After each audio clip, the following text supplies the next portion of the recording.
Jaz moram reči, da sem osebno vesel, da je, mislim, da je zdaj 48 ur nazaj, ko je prišla novica, da Luka Koper pravzaprav se seli iz portfelja nazaj v strateške naložbe. Mislim, da je to v danem trenutku pametna odločitev in načinov, kako zagotoviti podaljšanje našega primata na recimo področju kontejnerskega prometa v severnem Jadranu je zagotovo več.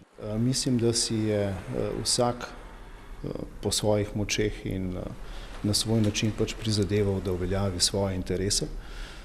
Mislim, da je prevladalo stališče, da v danem trenutku operirati z prodajo ni najbolj modra poteza.